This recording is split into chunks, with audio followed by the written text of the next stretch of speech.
Good morning friends, then welcome back to my channel. সবাই কেমন আছো? আশা করছি মহান আল্লাহ তাআলার অসীম রহমতে সবাই খুব ভালো আছো। আলহামদুলিল্লাহ, আমিও ভালো আছি। আজ সোমবার আর এখন বাজে সকাল 8টা। তো তোমাদেরকে সাথে নিয়ে আজকের ব্লগটা এখন থেকে স্টার্ট করছি। আই হোপ যে আজকের ব্লগটা তোমাদের ভালো লাগবে। যদি ভালো লেগে যায় তাহলে প্লিজ একটা লাইক করে দিও। আর পরবর্তীতে আমার এই ধরনের ব্লগগুলো দেখার জন্য চাইলে চ্যানেলটাকে সাবস্ক্রাইব করে নিয়ে বন্ধু হয়ে আমার পাশে থেকে যেতে পারো। আজকের এই ভিডিওটিতে আমি তো সকাল থেকে দুপুর পর্যন্ত যা যা করব সেগুলো শেয়ার করব, সেই সাথে তোমাদের সাথে কিছু টিপস শেয়ার করব যেগুলো ফলো করলে তোমরা তো অনেকটা এনার্জির সাথে সংসারের কাজগুলো করতে পারবে। আশা করছি টিপসগুলো ফলো করলে তোমাদের অনেকটা হেল্প হবে। তো চলো ভিডিওটা দেখতে থাকো। গত ভিডিওতে বলেছিলাম বাসায় একজন গেস্ট এসেছে, তো চলো আজকে বলে দেই যে কে এসেছে আমাদের বাসায়। মাস্টারমশাই আর আমার খুবই পরিচিত একজন বন্ধু আমাদের বাসায় এসেছে। তো আমার কম মাস্টারমশাইয়েরই বন্ধু বলা যেতে পারে, সেই সাথে ছোট ভাইও বলতে পারো তোমরা। তো একদিক থেকে বন্ধু বলবো, কারণ তার সাথে আমরা সবটাই শেয়ার করি। আমাদের বিবাহিত জীবনের শুরু থেকে তো এখন পর্যন্ত আমাদের পাশে তিনি ছিলেন আর কি। তো সে কারণেই দীর্ঘদিন বিদেশে ছিল আর তারপর বাসায় ফিরেছে। তো বাসায় বসে থাকলে তো আর ছেলেদের জীবন চলবে না, চাকরি সূত্রে আমাদের বাসায় এসেছে আর কি। তো এখানে কিছুদিন থাকবে। তো একটু একটু করে সবটাই বলবো তোমাদের সাথে। জানো তো বন্ধুরা, তাকে পাওয়ার পর মাস্টারমশাই তো পুরো আমাকে ভুলেই গিয়েছে। দুজনে মিলে যখন গল্প করতে শুরু করে দেয় তখন তো একদমই উঠতেই চায় না। তো খাওয়ার জন্য যে কতবার ডাকতে হচ্ছে সেটা আর কি বলবো। তো দেখে না বেশ ভালো লাগছে, চোখ দুটো জুড়িয়ে যাচ্ছে, বেশ হাসাহাসি করে দুজনে, সেই সাথে আমিও কিন্তু বাদ যাই না। তো বেশ ভালোই কাটছে দিনগুলো। তোমরা কতটুকু বুঝতে পারো আমি জানি না, আমি কিন্তু অন্যের সম্পর্কে তেমন করে কোনো কথা বলতে পারি না। সেটা হতে পারে ভালো কোনো কথা বা খারাপ কোনো কথা। আমার কেন জানি না, অন্যের সম্পর্কে বিশেষ করে তোমাদের সামনে কোনো কিছু বলতে চাইলে আমার গলা আটকে আসে। সত্যি কথা, আমার মনে হয় যে কী দিয়ে কী বলবো সেটা আবার গীবত না হয়ে যায়, এই জিনিসটা আমি ভীষণভাবে ভয় পাই। আর তাই তো বাস্তব লাইভে বা সোশ্যাল মিডিয়াতে আমি তেমন করে কখনোই কাউকে নিয়ে কোনো কথা বলি না আর কি। বর্তমান সময়ে মানুষ বাস্তব জীবনের চেয়ে সোশ্যাল মিডিয়াতে এসেই বেশি গীবত করে।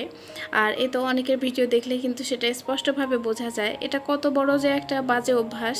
তো সেটার শাস্তি যখন পাবে তখনই বুঝতে পারবে, তার আগে হয়তো পারবে না। কারণ যদি জানতো তাহলে কোনোদিনও এভাবে অন্যের সম্পর্কে বাজে কথা বা যেমনই হোক না কেন কখনোই বলতো না। আর আমরা এক একজন কী করি বলো তো, একজনের মুখে একটা কথা শুনে হুটহাট করে একটা কমেন্ট করে বসি তার সম্পর্কে। কিন্তু একটা কথা কি জানো তো, এক ছাদের নিচে থাকলেই না মানুষ চেনা যায়, যেটা আমি বিশ্বাস করি। তাই তো সত্যি কথা বলতে আমি এসব থেকে দূরে থাকতে চাই আর কি। সবসময়ই গুণা যেমনই হোক না কেন সেটাকে আমি খুব বেশি ভয় পাই আর সবসময় এড়িয়ে চলার চেষ্টা করি। সোশ্যাল মিডিয়াতে এসে এভাবে করে ভিডিও বানাই, এটার কারণে কিন্তু আমি আমার বিবেকের কাছে অনেকবার দংশিত হই। সত্যি কথা বলতে যদি পারতাম পর্দা করে ভিডিও বানাতে তাহলে আমার কাছে সব থেকে বেশি ভালো লাগতো। তো সেটা যখন সম্ভব নয় তাই তো এভাবে করে চেষ্টা করি। আর যদি কখনো সম্ভব হয় তাহলে তোমরা তো দেখতে পাবেই। ইনশাল্লাহ অপেক্ষায় আছি ওই দিনটার, যেদিন আমি নিজেকে পুরোপুরিভাবে পর্দার আড়ালে আবৃত করতে পারবো। ওই দিনটা আমার জন্য সব থেকে খুশির দিন হবে। আশা করছি তোমরা আমার জন্য দোয়া করবে, সেই সাথে আমার পাশে থাকবে ওই দিনটা দেখার জন্য। ভিডিওর এ পর্যায়ে এসে তোমাদের সাথে কিছু টিপস আমি শেয়ার করব, যে টিপসগুলো ফলো করে আমি নিজেকে এনার্জেটিক রাখি বা এনার্জির সাথে সংসারের কাজগুলো করতে পারি। তো প্রথমে যেটা বলবো সেটা বিছানা। তো আমরা সবাই জানি বিছানাটা খুবই আরামদায়ক একটা জায়গা। তো সত্যি কথা বলতে ঘুমানোর জন্য কিন্তু এটা ঠিক আছে। ঘুম থেকে ওঠার পর দিনের তো বাকি সময়টা এটা থেকে তুমি যতটা দূরে থাকবে তোমার শরীর ততটাই কিন্তু এনার্জেটিক থাকবে। যখনই অল্প ক্লান্ত শরীর নিয়ে তুমি বিছানায় গায়ে লিয়ে দিবে তখন দেখবে কি যে শরীরটা আরও অনেক বেশি ক্লান্ত হয়ে উঠবে। তাই সবসময় চেষ্টা করবে একমাত্র ঘুমের সময় শুধু বিছানায় গায়ে লিয়ে দেওয়ার। অন্য সময়গুলোতে চেয়ারে কিংবা ফ্লোরে বসেও কিন্তু অনেক কাজ করা যায় বা করার চেষ্টা করবে, তাহলে দেখবে শরীরটা কিন্তু অনেকটা এনার্জেটিক থাকবে আর কি। এরপর যে টিপসটা নিয়ে আলোচনা করব সেটা সকাল সকাল ঘুম থেকে উঠে নামাজ আদায় করা। তো সকাল সকাল ঘুম থেকে উঠে নামাজ আদায় করে নেওয়ার সাথে সাথেই দেখবে যে শরীরের ভিতরে অন্যরকম একটা এনার্জি পাবে। এটা শুধু একবার করে দেখো, তাহলে বুঝতে পারবে যে তোমার দিনটা কতটা ভালো কাটবে। কথা বলতে বলতে তো সকালের বাসি কাজগুলো কমপ্লিট করে নিয়ে এখন আমি সকালের খাবার খেতে বসেছি। তো আজকে খিচুড়ি রান্না করেছিলাম আর সেই সাথে গতকালকের পটল ভাজি ছিল, আবার মুরগির মাংস ছিল, সেটাই খেয়ে নিচ্ছি। 3 নাম্বার যে টিপসটা নিয়ে আলোচনা করব সেটা হচ্ছে সূর্যের তাপ বা রোদ। একজন মানুষকে শারীরিক এবং মানসিকভাবে সুস্থ রাখার জন্য সূর্যের তাপ কিন্তু অনেকটা গুরুত্বপূর্ণ ভূমিকা রাখে। এদিক থেকে আমরা অন্তত দিনে 10 মিনিট করে হলেও শরীরে কিন্তু সূর্যের তাপটা লাগাতে পারি। আর এটা যদি হয় সকাল 6টা থেকে 9টার মধ্যে, তাহলে তো কোনো কথাই নেই। সূর্যের তাপে থাকা ভিটামিন ডি আমাদের শরীরকে একদম ভিতর থেকে কিন্তু চাঙ্গা করে তুলতে পারে। এরকম ছোট ছোট আরও অনেকগুলো টিপস আছে, সত্যি কথা, যেগুলো অনেক কাজে দেয়। তো টিপস নিয়ে কথা বলতে গেলে ভিডিও রিলেটেড কোনো কথা বলাই হয় না। তো খাবার খেয়ে নেওয়ার পর এখানে হচ্ছে একজন ভাই একটা কলার মোচা দিয়ে গিয়েছিল, তো সেটাকে আমি পরিষ্কার করে নিলাম আর গরম পানিতে ওটাকে ভাপ দিয়ে নিয়েছি। তো চিংড়ি মাছ দিয়ে দেখতে পাচ্ছ, এখন এটা ভাজি করে নিব আর সেই সাথে মাছের ঝোল রান্না করব। তো চলো পরবর্তী টিপসটা নিয়ে তোমাদের সাথে কথা বলি। পানির অপর নাম জীবন, এটা আমরা সবাই জানি। তাই শরীরকে সুস্থ রাখার জন্য পানি খাওয়ার কিন্তু কোনো বিকল্প নেই। আর এখন যেহেতু প্রচণ্ড গরমের সিজন চলছে, তাই নিজেকে সুস্থ রাখতে এবং শরীরকে এনার্জেটিক রাখতে দিনে অন্তত 8 থেকে 10 গ্লাস পানি পান করা কিন্তু খুবই জরুরি। কথা বলতে বলতে আমি ওদিকে ভাজিটা বসিয়ে দিয়ে কিন্তু সবজি বাগানের মধ্যে চলে এসেছিলাম। আর তারপর এই যে বেগুনগুলো দেখতে পাচ্ছ, তো এগুলোকে উঠিয়ে নিয়ে আসলাম। এখন এগুলো দিয়ে মাছের ঝোল রান্না করব। সঠিক নিয়মে পানি পান করলে একদিকে শরীর থেকে যেমন দূষিত পদার্থ বের হয়ে যায়, অন্যদিকে শরীরটা কিন্তু ভিতর থেকে একদম সতেজ হয়ে ওঠে। 5 নম্বর যে টিপসটা নিয়ে আলোচনা করব সেটা হচ্ছে হাঁটাহাঁটি করা। একজন পূর্ণবয়স্ক মানুষকে সুস্থ রাখার জন্য প্রতিদিন অন্তত 5000 স্টেপ হাঁটা কিন্তু খুবই জরুরি। তো আমাদের মধ্যে আমরা অনেকেই আছি যে খাবার খাওয়ার পরপরই কিন্তু বিছানায় গা এলিয়ে দিতে খুব বেশি পছন্দ করি, যে কাজটা একদমই কিন্তু করা উচিত নয়। হ্যাঁ, একটুখানি রেস্ট নিতে পারি আমরা, সেটা হচ্ছে দুপুরের খাওয়ার পর।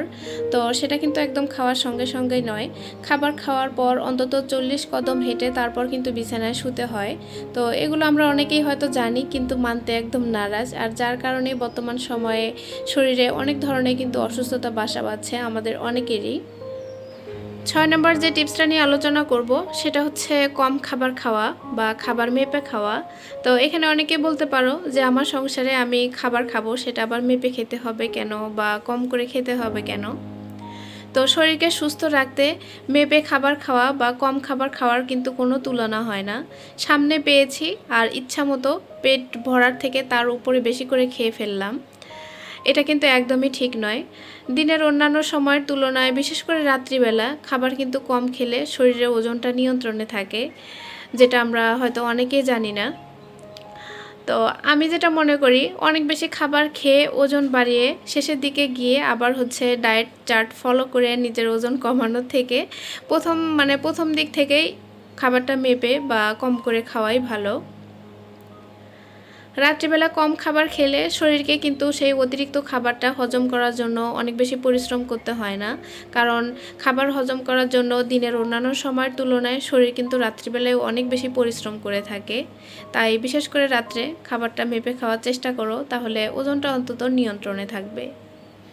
বিশেষ করে ওই সময়টাতে বয়স যখন 30-এর কাছাকাছি পৌঁছাবে, এই সময়টা এমন একটা সময়, খাবার যেমনই খাই না কেন শরীরে একদিকে যেমন মেদভুঁড়ি বাড়তে থাকে, তেমনি কিন্তু ওজনটাও বেড়ে যেতে চায়। তাই এই সময়টাতে বিশেষ খেয়াল রাখা খুবই প্রয়োজন।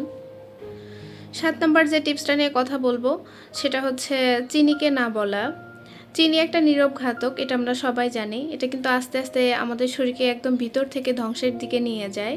তাই শরীরের প্রয়োজন অনুযায়ী একটুখানি খাওয়া যেতেই পারে, তবে কখনোই কিন্তু অতিরিক্ত নয়। মোটামুটি 7টা টিপস নিয়ে কথা বললাম। তো এগুলো ছাড়াও কিন্তু যখন শরীরটা খারাপ লাগে বা একটুখানি অলস অলস ভাব চলে আসে, ওই সময়টাতে যদি আমি শুয়ে থাকি, তাহলে আমি কিন্তু চট করে উঠে পড়ি। উঠে গিয়ে দেখা যায় নিজের পছন্দের কোনো খাবার রান্না করি বা বাচ্চাদের কোনো পছন্দের খাবার রান্না করি। যদি সেটাও করতে ভালো না লাগে, তাহলে আমি হচ্ছে হাঁটাহাঁটিতে লেগে পড়ি আর কি।